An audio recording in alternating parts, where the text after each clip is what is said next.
Om Jnanatirandhasya Jnananjana Shalakaya Chakshurumilitam Yena Tasmai Shri Gurave Namaha. In 1977, when Srila Prabhupada was lying on his bed for several months in Vrindavan, enacting the pastimes of sickness, he called one of his leading disciples, Giriraj Brahmachari, who is now Giriraj Swami. Hare Krishna. It's better to do from the front, by the way. One of those details of Vaishnava etiquette. Approach from the front. Dead bodies are garlanded from the back. So it's not very... That's the worst thing. Come up from behind. Anyway, Prabhupada was lying in his bed. He called Giriraj Prabhu at that time and asked him that how will this movement go on after I pass away? Because Prabhupada was very much involved in the day-to-day management of the movement while he was present, physically present among us. So Giriraj Maharaj, he said, if we are sincere, Prabhupada said, yes, sincerity and intelligence is also required. How to organize. Sincerity is good, but intelligence is also useful, required, not just useful, but required. Now, intelligence can never be a substitute for sincerity. It's not that we can bring in some Kami management consultants and they can give us advice on how to spread Krishna consciousness all over the world, although they might have some points that was relevant to managing our movement, but of course we have to be careful also, because Kami management consultant means karmi, and they have their own ideas of what life is all about. So we also have to remember the principle, asat sangatyage vaishnava cha. But intelligence is required, and this organization of preaching, this congregational preaching, is a manifestation of intelligence applied in Krishna consciousness. Now we find all over the world that many more people than previously are taking interest in Krishna consciousness. And there is tremendous scope for spreading Krishna consciousness, especially in India, at all levels in society. Mostly, to date, our movement is in the cities, catering to the middle class. It's mostly the kind of people that are coming, but all categories of people in India especially are, well, especially we can say among the Hindus, are ready for Krishna consciousness. And we're seeing last night we were in a village, Goraipur, near Yadgiri Gutta, where people from actually a very poor background, just eking out a living, but they're very seriously taking up Krishna consciousness. And there are many near to just south of Bangalore in Tamil Nadu. Bangalore's in Karnataka. In Tamil Nadu, mostly all Telugu people actually. There's whole villages with many, many people taking up Krishna consciousness. The potential is there everywhere. But how to organize it, that requires some intelligence. And if we consider how to organize, how to take advantage of this preaching opportunity to spread Krishna consciousness very widely, but then sincerity has to be maintained also. So what's going on now is that most of you here have been us to take up the service of Bhakti vrksa leaders. So in one sense, you are taking up Chaitanya Mahaprabhu's order, Jare deko tare kaha Krishna upadesh amaragya guru hoya tara edesh. It means to be a leader in Krishna consciousness means to give guidance. It means to take the position of guru. Of course, Prabhupada also spoke about monitor guru. He gave this example, that the system of teaching in the Indian classrooms was that they would have one teacher with many students. Nowadays they say if you have less students it's better. But in the old system they had many students, and the older students would help to instruct the newer students. So they were called monitors. They weren't called teachers, they were called monitors. So Prabhupada gave the idea of monitor guru. This is mentioned in Easy Journey to Other Planets. And Prabhupada describes how people can take up Krishna consciousness, and at some point of taking it up, they can also start to instruct others, just like monitors in a class. Doesn't mean they're on the same status as the teacher. They're also students, but they're they're ahead of others. They've learned some things, and they can start to help others to learn those things also. So it's teach as you learn and learn as you teach.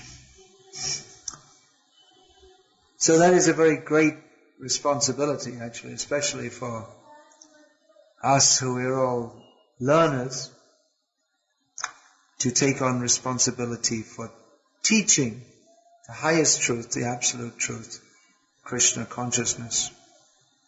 There's great opportunity for service. It's a great responsibility. With every responsibility comes the opportunity to do great good. And especially in the role of a guru, there's also there's the opportunity to do the greatest good. There's also the opportunity to do great harm. If one doesn't properly act as a guru. Guru means to represent the parampara. So it's a very great responsibility. To do that, one has to be properly connected to the parampara. Shabde pareta nishnatam brahmanyupashamashrayam. The two basic qualifications of a guru is that figuratively one has taken a bath. One is completely immersed in Vedic knowledge. So that means that we've heard repeatedly, and our consciousness is absorbed in that Vedic knowledge. And Brahmanyupashamashrayam. It's not simply theoretical knowledge, but we've actually taken shelter of the Supreme Absolute Truth, who is the object of that knowledge. In other words, one should have heard very nicely and very thoroughly and understood and actually be surrendered to Krishna. These are the qualifications of a guru. So it's a great responsibility. It's also a great opportunity to, as I was saying, one can do great harm in the position of guru, because if one does not properly present the position of the parampara, then he's a rascal. If he takes the position of teaching others what is taught by Guru, Sadhu and Shastra, but instead he inserts something from his own mental speculation which must be incorrect, which must be misleading. If it's not exactly in the line of Guru, Sadhu and Shastra, then it must be misleading, and then we become a cheater. Just now, while seeing my email, I saw there's a new conference among some of Prabhupada's followers, and it's called, I can't remember exactly, I remember the first two words, Prabhupada Siddhanta Discussion Conference. So what do you think about that? The Prabhupada Siddhanta. It's nonsense. There's no such thing as Prabhupada Siddhanta. Prabhupada is Prabhupada because he presents the Siddhanta. If we think that he has a separate Siddhanta, then we convert him into Sai Baba or something like that. His duty is to present. If we think that he has got his own separate Siddhanta, which is called Prabhupada Siddhanta, then we convert him into something which he never claimed to be, he only claimed to be, which every Guru must claim to be, which is a representative of the Parampara. So that means whoever made up this conference has got no idea what Siddhanta is, or who Prabhupada is. But they think they're being faithful to Prabhupada by making a conference called Prabhupada Siddhanta. They think that Prabhupada's teaching something else to whatever. He has a different Siddhanta, but Siddhanta is only one. Any Guru, including Prabhupada, is the only Guru because they present Siddhanta. So if we think Prabhupada Siddhanta, we think Prabhupada's teaching something different, but it's Prabhupada Siddhanta, so we have to follow it. Then it's just cultishness. It's like we follow Sai Baba because we follow him. But that's not Siddhanta. Prabhupada never taught us that you should just follow me because I said so. I'm the Guru and you just follow me. This is cultishness. Then we should become like that, Sai Baba Ma Amritananda Mai or something. I'm the Guru, you follow me. Oh, why? You just follow. This is nonsense. They're not Guru. Guru means who presents Shastra and teaches us to understand Siddhanta. Siddhanta balaya chitte nakaraha alash yeha hoite krishne lage sudrida manash. We have to apply our intelligence to understand the Siddhanta. Many times people think that accepting a Guru means you just become lazy. That you just do whatever the Guru says, bas finished. You don't have to think. But the Guru's job is to make you think.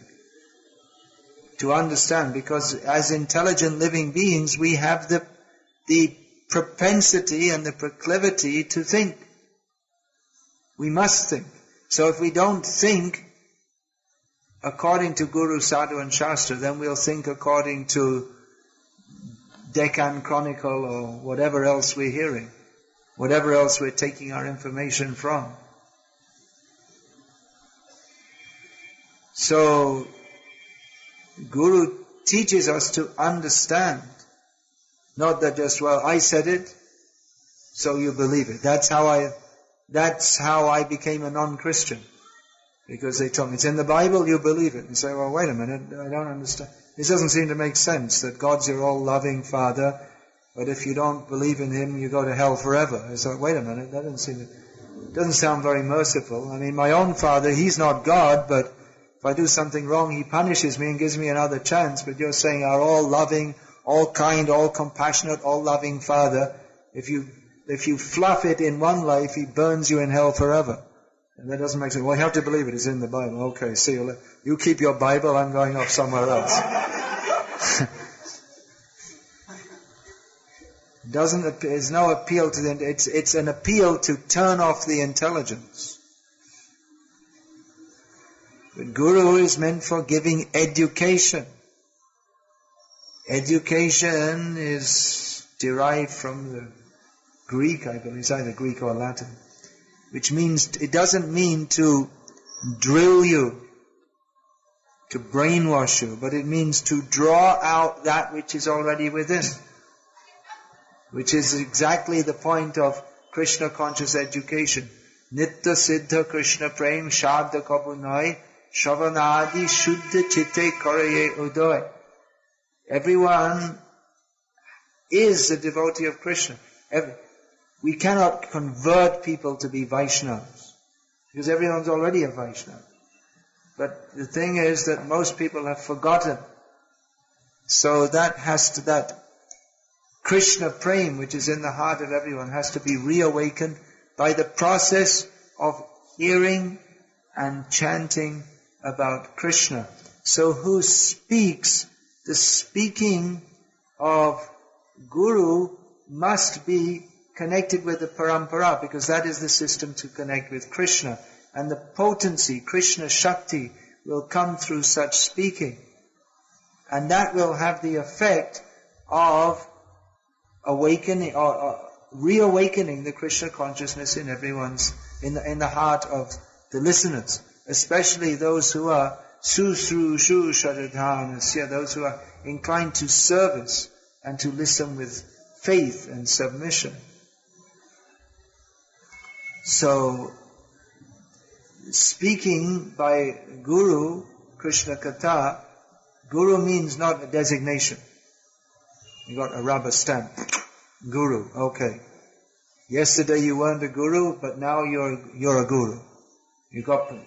But the guru is, no one becomes by rubber stamp guru. Either you are or you aren't. And that depends on our surrender to our guru. And the blessings that come down in parampara. Of course that may be acknowledged by others. And thus one may take up officially or formally the role of instructing others. But actually that blessing comes from Krishna, if one is to perform such a function.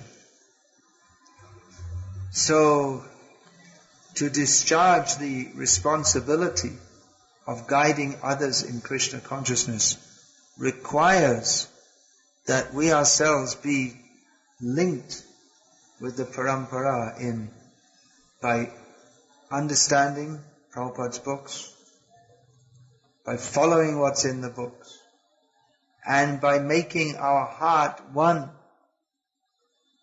with the instructions of Prabhupada. Guru Mukha, what is that? Guru Mukha Padmavaka Chitete Koriya Aika Ana Kariha Manayash. Our heart should be one with the words of the Guru and not desire anything else. Then our words will have, our words, not only words but activities, will have potency to help others. Words and activities also, because Guru means practices by precept, but by example also.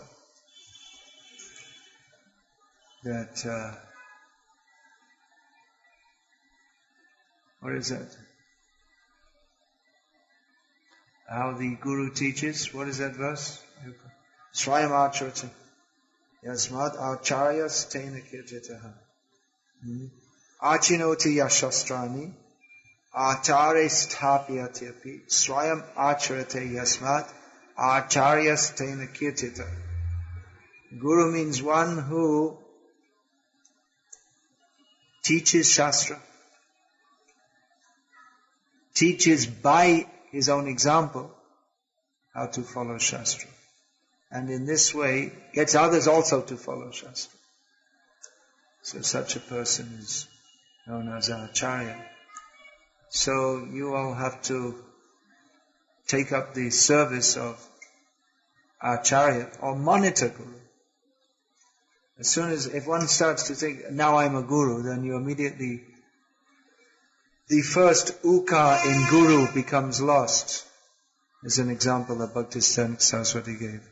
So what does that become? Well, in Bengali it becomes Guru. Here it might be Garu, but not Swami Garu, not like that. But Guru is Bengali for cow. So you become less intelligent. If you think I'm a Guru, then immediately you're not a Guru. One always has to think I'm a servant. Then it is possible to take up the service of being a leader. But especially we always have to remember that our service is like that of a monitor, but we also need to be monitored. We also have to learn. We also have to be guided. Especially here in Hyderabad, practically speaking, the expansion of the preaching is just beginning after many years.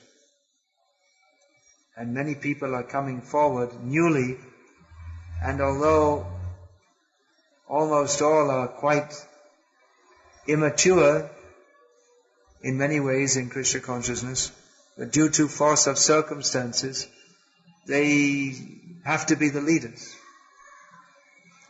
That's actually how Prabhupada's movement spread all over the world. I mean, I was in charge of preaching in Bangladesh, whole country with over 100 million people, when I was, 23 years old. And I'd been in the movement for, 5 years at the time. So that was kind of normal in those days, because mostly who was joining was young and the movement was spreading quickly. So whoever took it up, they could go different places and spread the movement. But along with the rapid expansion, there were many problems were caused actually by the immaturity of the devotees. We can say that our movement is much more mature than it was at that time, which was maybe one of the reasons why more people are coming to it. That may be one of the reasons. Another reason is the cumulative effect of preaching and distributing books over many years. There may be many different factors. We can say also that the increasing tension and dissatisfaction in the world situation, these are all different factors by which people are taking to Krishna consciousness. But definitely our movement the leaders are now more experienced, certainly, and older and more learned in Shastra, which we're supposed to be teaching. Teacher means we should know what we're teaching. So, in general, throughout the world, this situation is there. But in Hyderabad, as it happens, due to the history of ISKCON in Hyderabad, it was actually not a very happy history for many years. There was some, as Prabhupada said in one letter, and I think it's quite applicable in Hyderabad, a nasty leadership. So, but now there's concerned leadership that is concerned with the spreading of Krishna consciousness with sincerity, intelligence. So it's a great opportunity for all of you. But at the same time, you have to remember that we are all inexperienced and learners ourselves. So it behooves us to, anyway, in all circumstances, a Vaishnava should act with humility. But especially if we are to take up some leadership role in our relatively new stage of Krishna consciousness, it behooves us to do so with humility. Jayapataka Maharaj told me more than once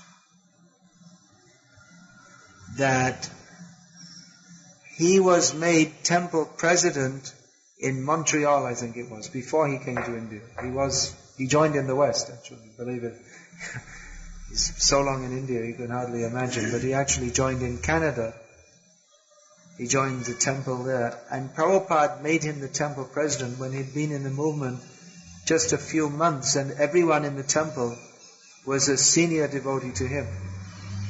In those days, when I joined, someone in the movement 4 years was considered a very senior devotee. So, there you go, it's all relative. So then, Jayapataka Maharaj asked Prabhupada, then, well, how can now I'm the temple president, I have to ask. No, he didn't. I don't know whether he asked Prabhupada. I think he explained that he was in the situation where he had a duty to give instruction to others, to engage in this service and that service.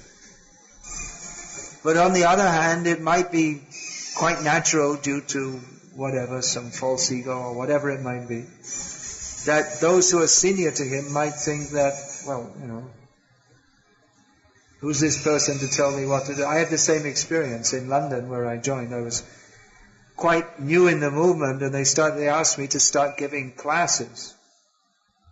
And then some quite senior devotee happened to come to one of my classes, and he started asking all these, kind of awkward questions to kind of show that I didn't really know what I was talking about, and probably he should have been asked to give the class instead.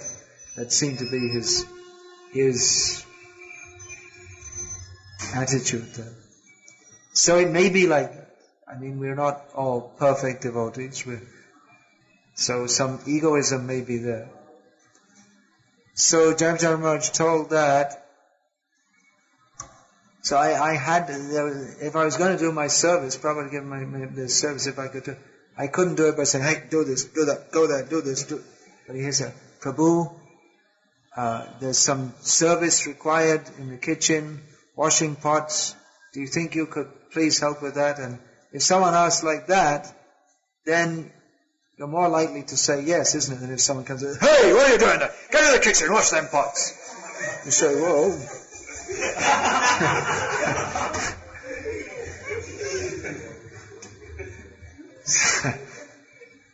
So technique. It's also useful. It's good for our own spiritual advancement, and it actually works better to do like that. I mean, I'm not a very good example myself, but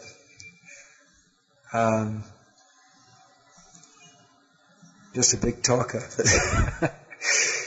But that we have to consider also, that especially in this Bhakti Vriksha program, who's coming is mostly, it's new people. So they're not very convinced about Krishna consciousness. And ourselves, we're still trying to become convinced about Krishna consciousness. But we should have faith that this is the reality which we need to communicate to others. So we have to deal with people quite carefully. Of course, to be in a Bhakti Vriksha, people should have some pre-qualification. It's not that just someone comes off the street and you put them in this program. They should also have developed to a considerable extent this susrushu shraddha, this submissiveness, understanding that we're here to serve, and faith. It's not for absolutely new people, but it is for people who are trying to develop. They're just beginning on or as Prabhupada said, he used the phrase in one of his beginning purports in Bhagavatam, neophytes who are on the threshold of the house of bhakti. So, in many ways it's a challenging service. It's not such an easy thing, just like to look after young infants. It's not such, it requires a certain mentality to look after little infants and to start getting them educated. How do you educate infants who are just infants means they're just wild. They're just like animals, actually. How do you start to educate them? So it's actually not such an easy thing to do. So in the Bhakti Vriksha program, everyone is spiritually an infant. I remember seeing one video of the opening of Prabhupada's palace in New Vrindavan. This was many years ago, and some journalist was there. That means TV journalist. And she asked the Kirtanananda Swami, who was at that time head of the New Vrindavan community. She asked him and said, well, if you're sadhus and you're supposed to be renounced and saintly people, then why are you building all these fancy buildings costing so much money? What's the need? And he replied that, well, there's no need for us, but because he gave the example, it's just like a child. You want to educate them, you do something to catch their attention. And then when you catch their attention, then you instruct them. So, like this, we are building this big building. One reason, of course, is to glorify Prabhupada, but another reason is that it's to capture the attention of materialistic people. So that they'll come and, oh, what is this? There's some wonderful building. Okay, let's go and see. And then when they come, they say, oh, it's very nice. And then they develop some respect for the persons who have built this, and they wonder, why have you built this? And you explain this to glorify Prabhupada. And why glorify Prabhupada? And then you start to preach. So then the lady interviewing him said that, well, that's okay, but I'm not a child. And he said, you are. Spiritually. She was quiet. She had nothing more to say. So we're dealing with spiritual infants, and we ourselves are also maybe just a little bit bigger than infants, just like you see in the villages in India even today. Little girl, 5 years old, she herself is just out of her mother's arms, and she's picking up the next baby, who's maybe 2 years old, and she's carrying around, and the baby is almost as big as her. But she automatically takes on the role of a mother. This is another reason, I'll say it again, I'm against all this feminism and all this idea, because naturally, you see the young girl, they have the natural propensity to be like mothers, even from the age of 5. One of my godbrothers was telling me, he has a daughter, 5 years old, and she's asking when I'm going to get married. So it's a natural propensity. But instead they want to make them into airline pilots. So it's ridiculous.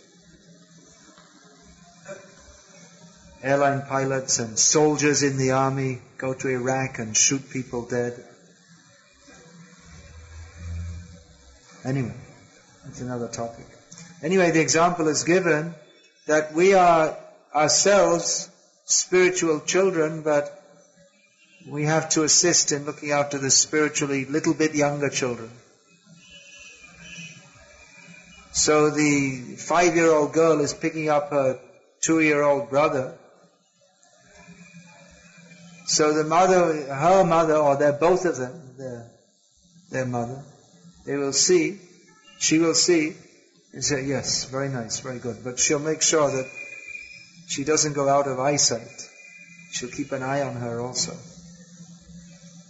And if the child starts to cry and this and that, then the little girl doesn't know what to do, so she brings to mother, and then mother quietens the baby by feeding milk or whatever. So there's a few thoughts from my side of the great responsibility you have. You all have to take time to read Prabhupada's books very carefully. You get strength from reading Prabhupada's books. That's why I always say again and again, are you reading Prabhupada's books? Often when people come, we ask them, how many rounds are you chanting? Isn't it? We ask, how many rounds are you chanting? But do you also ask, what are you reading? Which books are you reading? Actually, I ask that first. Because your rounds won't be that much valuable unless you're understanding the philosophy. And actually, Prabhupada, if you see his preaching, mostly he preached philosophy. He didn't just say, here, take this and start chanting. First he would preach what is the philosophy. You understand what is the philosophy. And traditionally also, Prabhupada did like that, but traditionally, beads were given and at the time of initiation only. Before that, you heard and did service. Su su su shadatanas. You hear and do service. And then you start chanting. First of all, have some idea of what you're doing. So we start chanting, people chant, okay, that's good. But the hearing must be there. Otherwise, the tendency will be for nam aparad. Aparad, if you see the aparads, most of them are due to lack of knowledge of what is Siddhanta. To think that Brahma, Shiva, the same as Vishnu is a common Hindu misconception. How will you get free from that? You have to hear. To think that chanting Hare Krishna is some mundane, pious activity, that's also a common Hindu misconception. How will you get free? You have to hear. Therefore, Siddhanta Baliya Chittena Karaha Losh Iha Hoite Krishna Lage Surira Manosh. By applying our intelligence to understand Siddhanta, then we become strongly attached to Krishna. And on the opposite side, if we don't, then Siddhanta Alashjan Anartha Charena. Anartha to Charena. If we're lazy in understanding Siddhanta, then we cannot get free from anarthas. We cannot get free from Kam, Krodh, Lobha, unless we understand very clearly who is Krishna, who are we, and what is our relationship with Him. We're instructing chanting. That chanting is actually part of the second stage. Second stage is Abhideya. First comes Sambandha Gyan. So if we don't get our Sambandha Gyan proper, then however much Abhideya, chanting and serving and going on parikrama and all these kinds of things. But if we don't have the first thing right, Sambandha Gyan, then however much we go on parikrama and this and that, then we won't go to Krishna. Our Shravan Kirtan won't have the proper effect. Our service, everything, it won't have the proper effect unless we properly understand what we're doing. Because if we don't hear from sadhus who are Shabde Parecha Nishnatam Ramanyu Pashamashrayam, if we don't hear, then we'll be hearing our own minds, we'll be hearing from non-devotees or karmi jnani michha bhakta. This Narotanda says, natate karo anurakta. We should not be attached to karmi jnani or michha bhakta. Michha bhakta means mishra bhakta, mixed devotees or pseudo devotees. We have to associate with, hear from and serve pure devotees. Narotanda says, natate karo anurakta. We should not be attached to karmi jnani or michha bhakta. Michha bhakta means mishra bhakta, mixed devotees or pseudo devotees. We have to associate with, hear from and serve pure devotees. So if we hear from people whose understanding is different, that you do hearing and chanting, and then afterwards we can all go to the movies. We should have good friendly relationships with devotees. So how can we have better relationships? Let's go to the movies together. You can laugh, but sometimes people propose this as this is very good. You see, this is a good movie because it helps us to understand Krishna consciousness better. Nonsense. But they're promoting like that. You see, then we can see it's all about war and how they're killing people, and we can understand how miserable material life is. We don't understand like that. You understand by hearing from Shastra. You hear from Shastra and just look around you. It's not just that war's miserable, everything's miserable. Just like they're saying we have to do tsunami relief. But tsunami relief or just Abid's Nampally Station road relief, it's all the same. Just one's more severe. It's the same situation. It's the material world, it's suffering.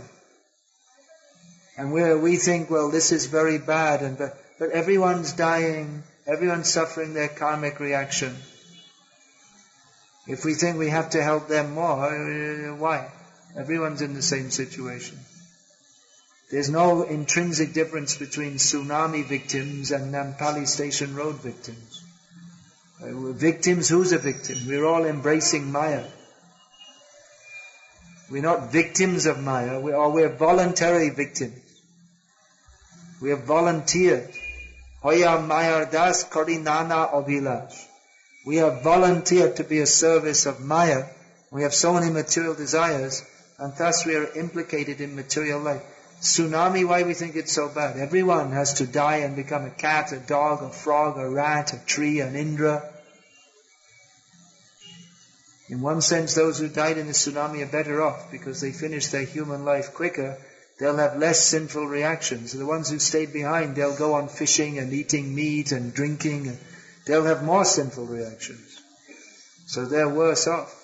The real tsunami relief is to distribute Prabhupada's books and teach people to give up sinful life. Going around kissing their babies on the head, but you have to tell them to you bring up this child to be free from sinful life. And that is required everywhere. As much in Nampally Station Road as in Chennai beaches or whatever. So these things should be understood clearly. Otherwise we become mixed devotees. And asatyare satta karimani. We take that which is not true to be true. We become mixed up. This is just one of the many anarthas or impediments in becoming Krishna conscious, mundane compassion. Why did Krishna call Arjuna a damn fool? Why? Arjuna, he gave so many good arguments. You see, we have to, how can we kill our relatives and gurus and uncles, and there'll be so many problems in society. But it was all based on mundane compassion. Of course, Arjuna is a pure devotee, but he was temporarily put into that consciousness so that Krishna could speak Bhagavad Gita. So Krishna pointed out that Ashochanan vashochas tvang pragyavadans cha bhasase gatasuna gatasans cha nama shochanti panditaha. You're speaking as if you're a great pandit, but you're not, you're a fool. Because those who are actually pandits, they do not lament for the condition of the body, either in its living state or its dead state. Compassion is good, but compassion for the body is foolishness. You have to be compassionate for the soul. We take care of the body in as much as the body can be used for the service of Krishna. Otherwise there's no need. There's no more meaning to looking after a body than there is to looking after a pack of chemicals. Unless that body is actually used as a vehicle for becoming Krishna conscious. So, compassion, what does that mean? If a devotee is sick, you should look after him, help him, no doubt, so that he can become healthy and revive his service to Krishna and his service to society of spreading Krishna consciousness.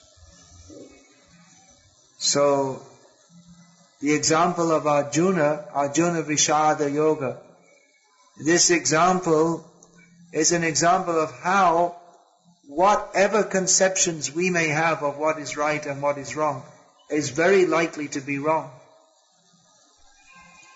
As long as Arjuna, if you see all his reasons for not fighting, they all seem very good, but Krishna threw it all out. So we should be very careful not to get sucked into this mundane way of thinking. Understand everything, the scintillating, clear truth of Bhagavad Gita as it is. You should please all study Bhagavad Gita as it is again and again. This will give clear knowledge.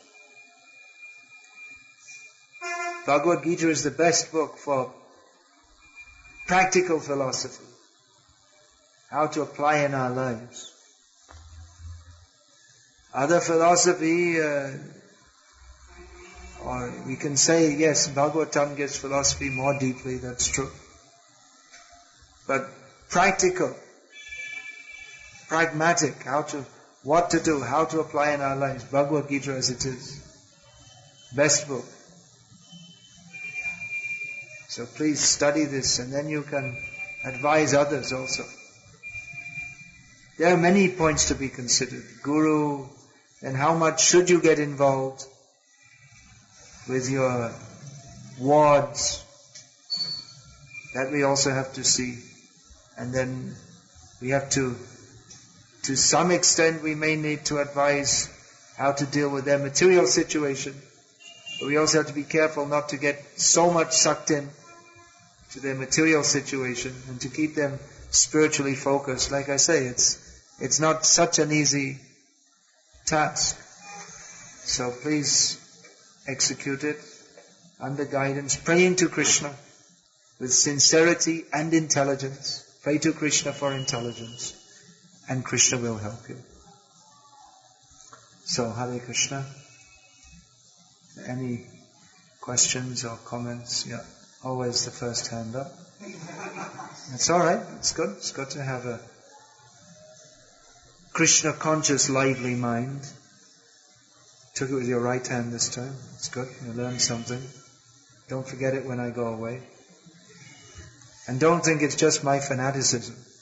This is the culture which all your forefathers followed and which Prabhupada actually taught also. My question is twofold. One is, what is Bhakti? Is it twofold or you have two questions? Twofold. Okay. Twofold means two aspects of the same question. How can one develop maturity? And How can one develop maturity? And the other part of the question is that, in the meantime, how do we make sure that we don't fall prey to that kind of mistakes that can be committed? The mistake, well, we become one way, the general way people become mature is by making mistakes in their immature state. So we have to give allowance for that also. But that also means that one should act under the guidance of those who are more mature and not make important decisions without consulting with them. So how to learn anything, the process is by hearing and experiencing. And in life, a lot comes from experiencing. So yeah, we have the tendency to make mistakes. And even in older age, one can make mistakes. Just like Prabhupada pointed out, Mahatma Gandhi made a mistake. Fatal mistake. I mean, he made many mistakes. And one of the mistakes he made led to his getting shot. But he was warned there's some danger. He didn't bother and he got shot dead. So, even in and then his namesake, Rajiv, made the same mistake later on. He thought, I don't need security, and next thing they were collecting to build a memorial in Sri Perambador. So, we do tend to make mistakes, but we should learn from them. It's foolish to make mistakes, but it's much more foolish to continue making the same mistake.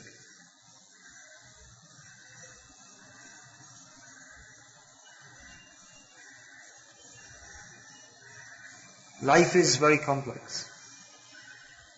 So you see, one thing about taking responsibility is that you have to make some decisions. Or if you're going to be a leader, you have to give some advice. Of course, you can try to avoid that. I remember there was one GBC member in Italy. So, the Italian word for yes is sì. So the devotees got frustrated and they said, he's the GBC. Because whatever they proposed, he would just say yes, yes, yes. He didn't try to analyze and understand. Just yes, yes, yes. He didn't really get involved. Whatever they proposed, just see. So, then they gave up, what's the use of going for advice? He's not giving any guidance. That you should, if you're looking also for a guru who just says yes, yes, that means you're not looking for a guru. You have to be prepared to say, yes, this is right, no, this is not right. You make but sometimes it may not work out as you thought. You can never tell. When you make a decision on how to act, or you give advice on people how to act, you can never tell actually what the outcome will be. Because there are so many different factors. Things may go wrong. And will go wrong. So you can't say that every decision everyone makes will be perfect in all respects. Plus, the nature of this material world is that it is, by its very nature, difficulties arise. So just like, for instance, it's a very common question which everyone who's giving spiritual advice will have to face again and again and again. It's the situation where someone comes and says, well, I want to be Krishna conscious, but my other family members don't. Or I'm Krishna conscious and my spouse also wants to be Krishna conscious, but they only want to practice to a certain level and I want to practice to a higher level. Or they want to practice to such a level that I can't practice on. I'm not ready for that. So these questions come. How do you advise? You can advise, but in this kind of situation, unless you get very deeply involved and speak to all parties and regularly counsel them, then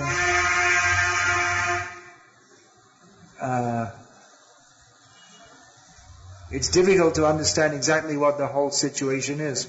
And usually when someone says, I'm having a problem with my family members, it's what they say is only their perspective of it. That's right.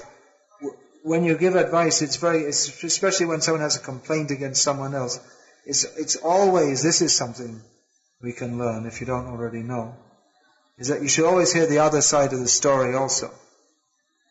Because when some complaint is being made against someone says, well, this devotee did this and that, but you should hear what they have to say also. They may not have done like that, or they may have a reason for doing like that. There may be some reason, some valid reason. Or it may be misrepresented. They see my husband shouted at me, and see he's not being very nice to me. He shouted at me, then you ask the husband and say, yeah, I did, I lost my temper a bit because, I told her for the 50th time not to watch the TV or something, and then she's going on and chanting her rounds in front of the TV. Or there may be some reason. I've seen it sometimes. Sometimes I walk into someone's home, they're not expecting me to come, and I sit them there very dutifully chanting their rounds, watching the TV. And say, oh, Maharaj, turn off the TV. And I was like that. When I was a kid, it was like that. Now it's like this, right? Yeah. So, anyway, I'm just making up an example. So there may be, there's always what are called extenuating factors. So, it requires a lot of dedication actually, and it may be that what we advise, things may not work out properly, or someone will blame you. Just like many times, not in all cases, but considering the case of the individual, I sometimes advise young men that even though your family members don't want you to, you come and live in the ashram and be in a brahmachari. And if the family members don't want you to, then we have lots of pastimes with the family members. Because it's the guru or that sannyasi has brainwashed you and this and that and the other. I don't blindly advise people to join, just like one young man asked me today about being a brahmachari, and I told him, no, better you get married. Because for you, it's probably, according to your mentality, it's probably better. But if I see someone's determined, he has the requisite determination, and considering various factors, you may advise him to do so. So, the family members may be very much against you, and they say, well, what about his future, and this and that, and then, what if things don't work out in his, and maybe it won't work out. Maybe he won't adjust to brahmachari life, and maybe after 10 years he will come out and he'll have to start his career or resume his career, and you may say, well, it would have been better if he didn't spend those 10 years.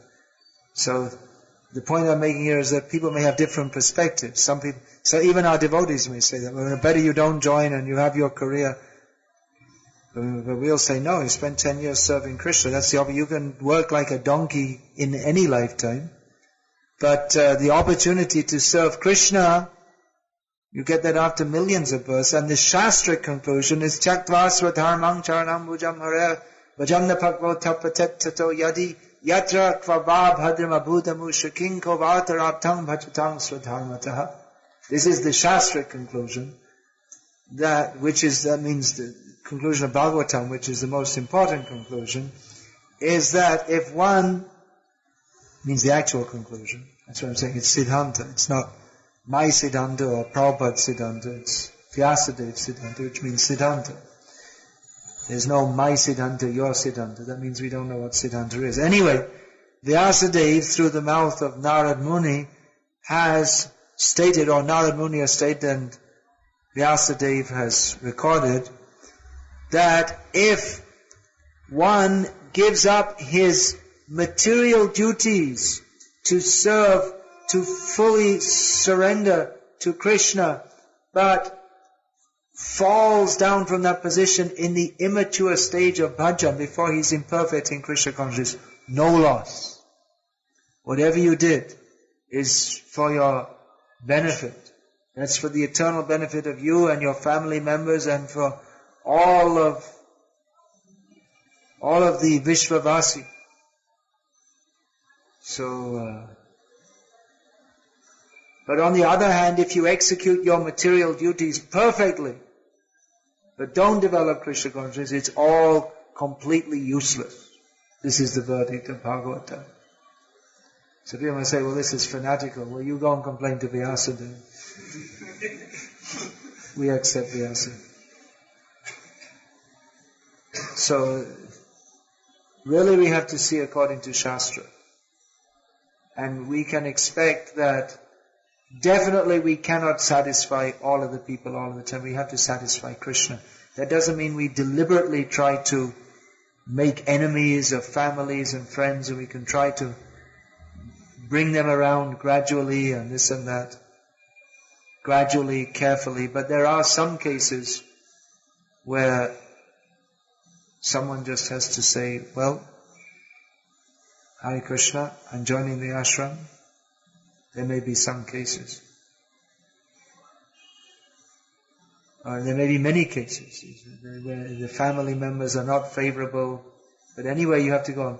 What should you do? Make the family members happy by not practicing Krishna consciousness, or practice Krishna consciousness and make them unhappy? There's no question.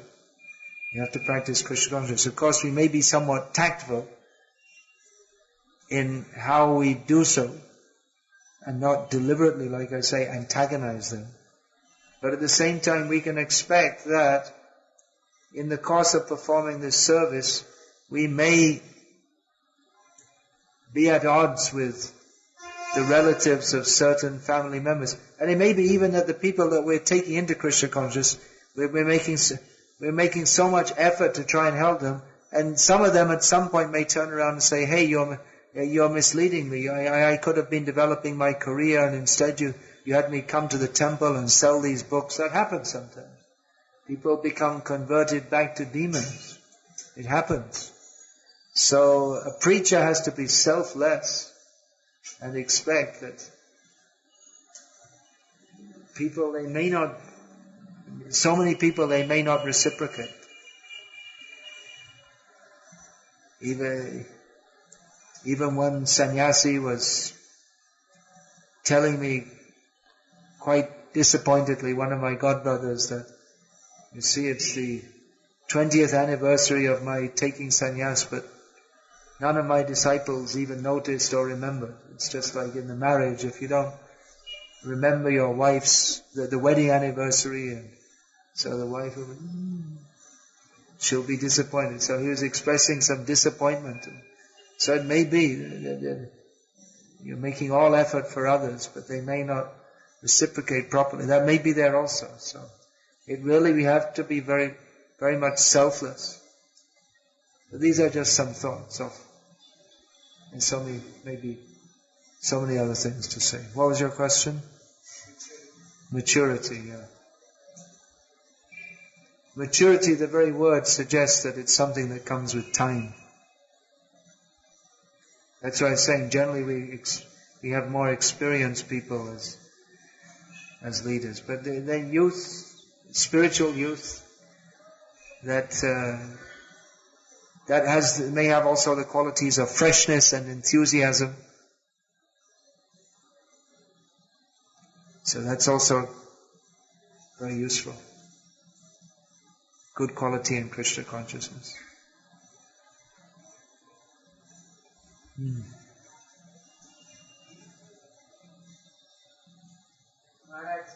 In general, I'll just say one more thing. Devotees often ask, how can we develop this quality? Maybe maturity, maybe sincerity, maybe dedication, maybe determination, taste in chanting. One generic answer to these generic how-to questions is to associate with persons who you perceive to have that quality. And then sangat sanjayate kamaha.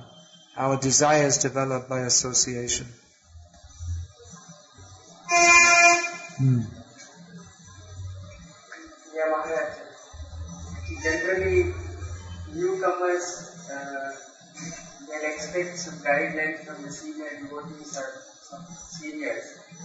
But unfortunately, many times the advice will be more confusing. Many times it happens. Well, go to someone whose advice is helpful. Another thing is, if we're very confused, then whatever we hear, we tend to become more confused. We have to be ready to be deconfused. If we're already so confused that any advice we hear simply makes us more confused. Just like many times people ask a question and give the answer, and everyone else can understand the answer, but they're sitting there. They can't understand it because they don't want to understand, actually. Because if you don't understand, then you don't have to surrender to Krishna. So confusion it's helpful to be confused if you want to be in Maya. So, but that's a general principle. One should approach for advice persons whose judgment you trust. If you just go here, there and everywhere asking everyone, then you're definitely going to get more confused. And that's also why it's useful to have one fixed guide, especially on the important decisions in your life, just like you yourself were asking me for guidance today. And I was saying you better ask your Diksha Guru, because if I may say one thing and he might say something else, because there are different approaches or attitudes in Krishna consciousness. So if I say one thing and then he says something else, then it'll be more confusing for you. And I might get upset also. I didn't say that, but I advise one thing and then you do something else. And I'm saying, why are you coming to me anyway? And my guru said something, why didn't you go to him in the first place? So, like that. Please pass the cordless mic back. I heard from devotees that in Bangladesh and Thailand, when you were teaching, there were many brahmacharis but they couldn't maintain their devotion. No, there were never many brahmacharis. Not at that time. There are now. When I left, the whole thing developed. So as long as I was there was not much development, but things developed after. In Bangladesh, in Thailand, still things haven't developed. Now in Thailand, what happened, you see, devotees came, mostly what I can see, they came because they were on the verge of fall down, and Bangkok's a good place to fall down. So they mostly all fell down. Of course, you can fall down anywhere. You can fall down at the North Pole if you want. Maya will arrange, but in Bangkok there's plenty of arrangement. So it's more easy. So anyway, there were few devotees. It wasn't that there were busloads driving in. There were a few in that hellish place. So what's the question? The devotee who was good Holiness were inquiring what was the secret that is maintained in Holiness area. What is the secret?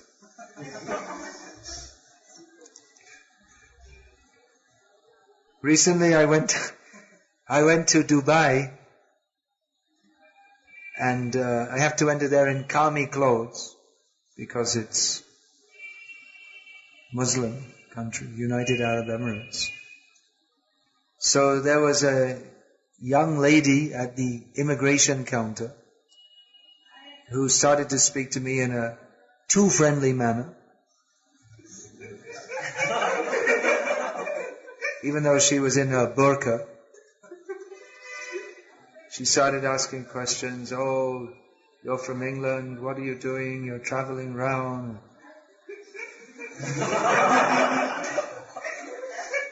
I mean, immigration often asks that, but the way she was asking wasn't very favorable for a sannyasi.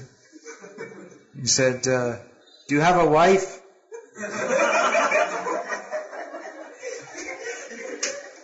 I said, no. She said, why not?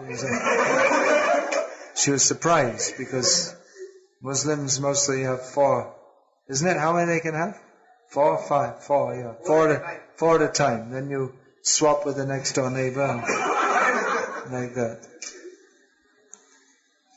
Talak, talak, talak. Okay. Next one. So then my reply, I wasn't prepared for this. So you don't usually get this. So I said, bad luck.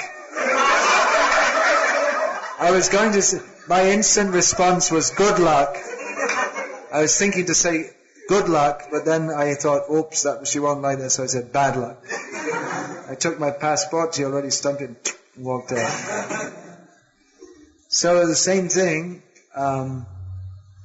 one devotee took sannyas, Panchadravida Swami, and Tamal Krishna Maharaj was saying to Prabhupada that, isn't this wonderful, Prabhupada, another sannyasi, another devotee has declared their war on Maya, and Prabhupada said, he just had to take sannyas because no woman would have him.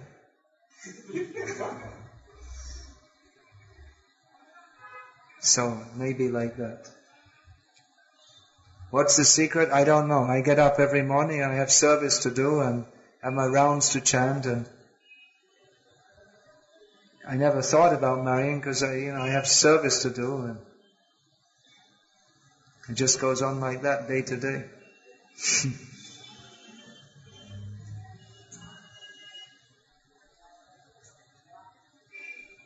I'm inspired by the opportunity to serve the preaching mission that Prabhupada has given us.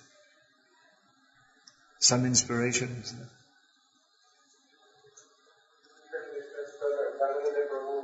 Sorry? You have given this last time and have told Bhagavata Prabhu about this. What was that? Balabhadra, Bhattacharya Das, who was here in Hyderabad. What? He was telling what? You told him regarding this very well real in Hyderabad. Yeah. No, there were very few devotees in Bangladesh, and who were with us at that time. And I don't think any of them got married, although they didn't maintain the same level of Krishna. We were all Western devotees in the beginning. I don't think any of them got married, although they didn't maintain full commitment to the mission. Oh, one of them got married, yeah. And in Thailand, that was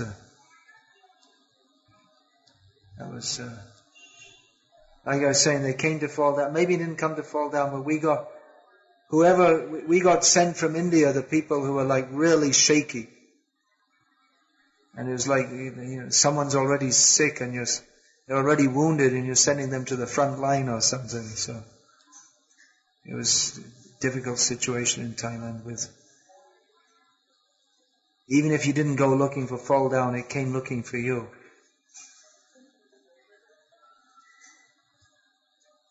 But one thing I must say is that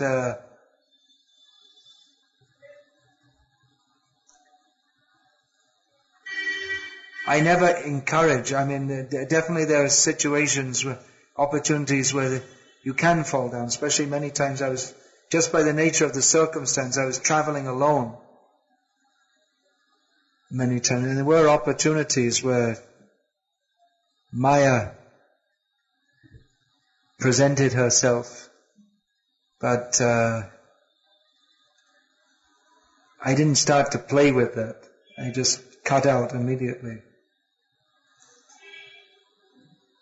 If any woman wants to become too much friendly, I just cut out of that. That's all. Don't start playing with fire.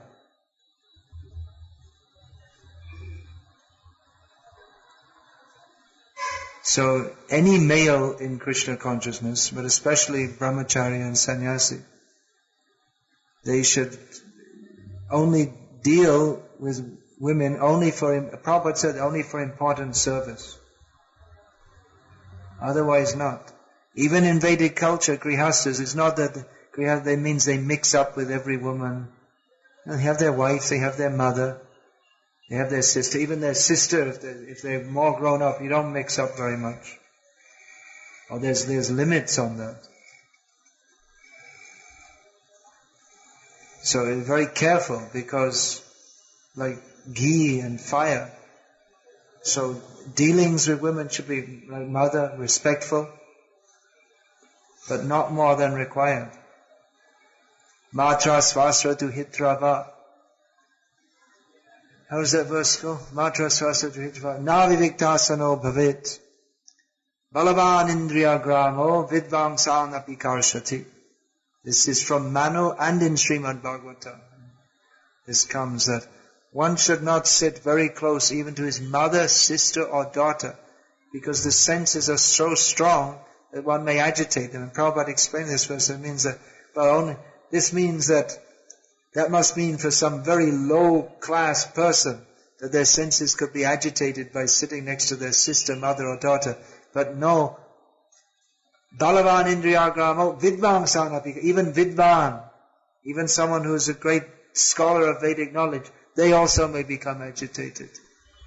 So the prescription is there to be careful in dealings.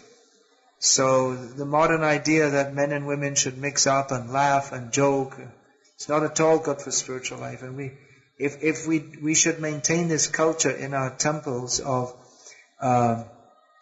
between men and women. Of course, in the modern Kami society, they mix up and joke and laugh and all this, but we should maintain a respectful distance. And if there is a need, then some interaction. Otherwise, not. No need to talk and laugh and joke, or not on these things. Moderns, I'll speak about that tomorrow in the youth meeting. I want to speak about this. This modern society has got what they think is a very much better way, that we're all just friendly, but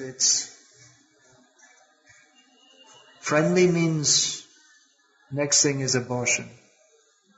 That's the way it goes. This unnecessary friendliness between men and women means that sinful life will come, and the Krishna consciousness will not develop. Yeah, okay. Many times we hear in Krishna consciousness that one should be very sincere. What is the sincerity mean, and how can one always really be sincere? What is sincerity? And again, a how-to question. You already got the answer to the how-to question. To every how-to question.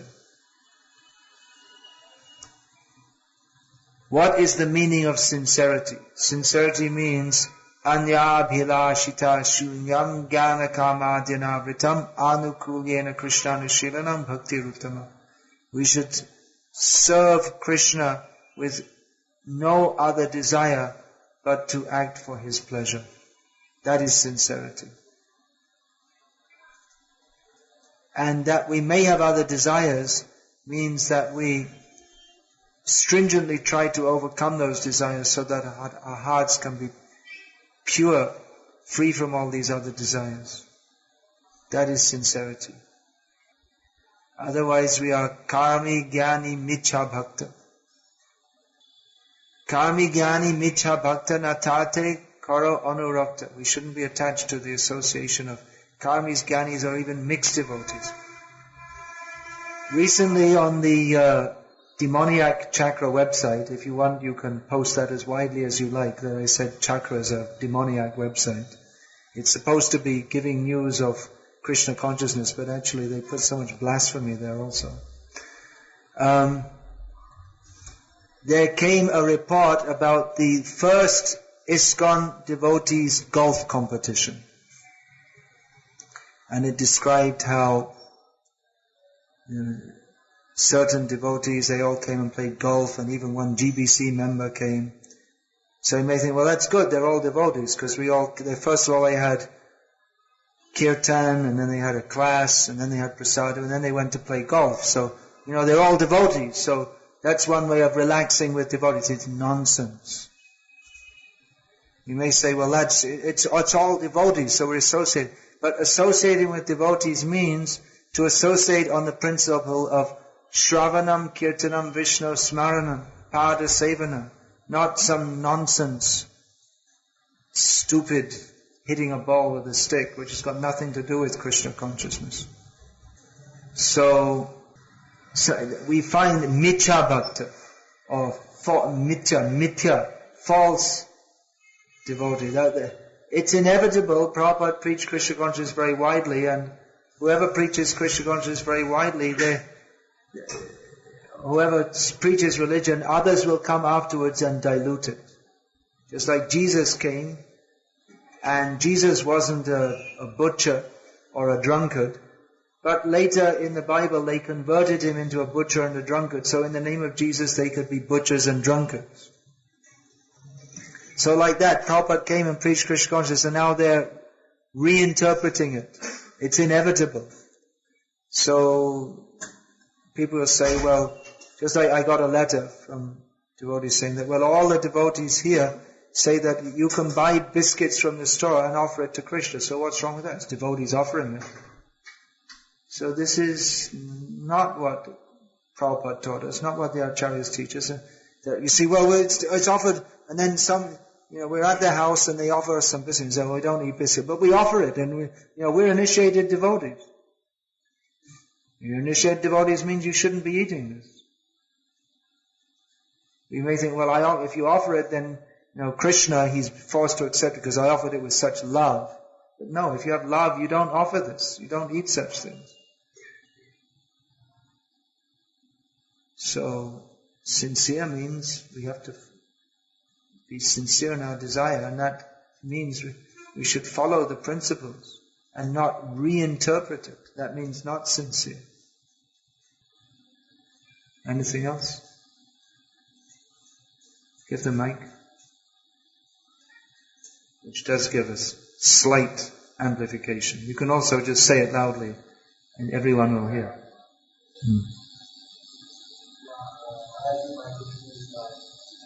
Can everyone hear can you hear what he's saying? Okay.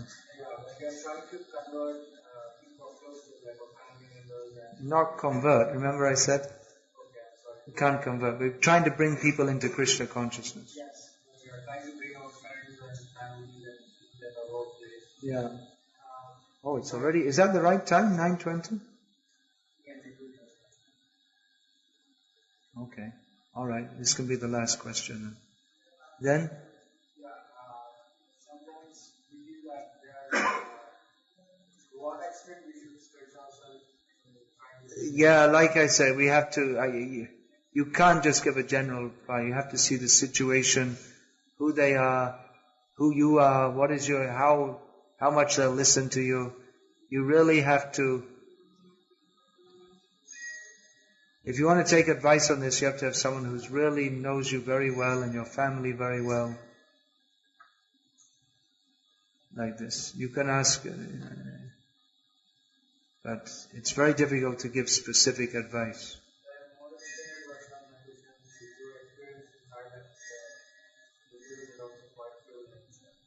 Quite prevalent, it's ubiquitous. How do you deal with somebody that trying to bring people from? Preaching in Buddhist countries is very, very difficult, I must say. They don't even have a concept of God. You've heard of the green ossifrage? You know what the green ossifrage is?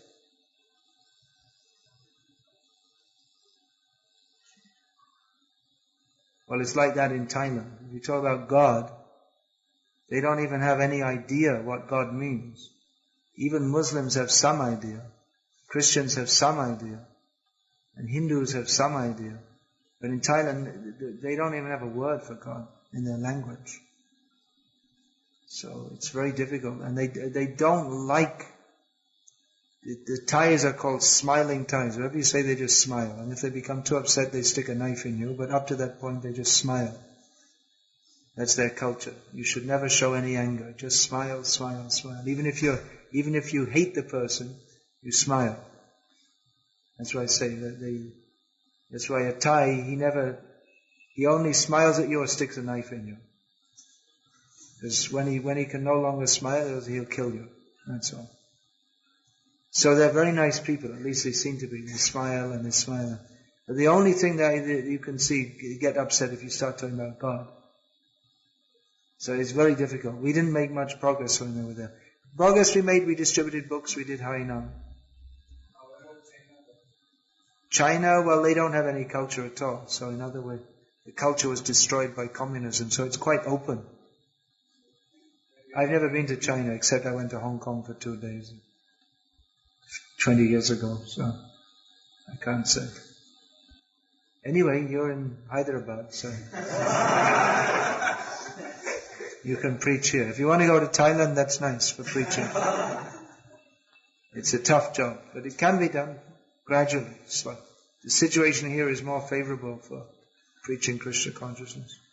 But every situation can improve by distributing Prabhupada's books.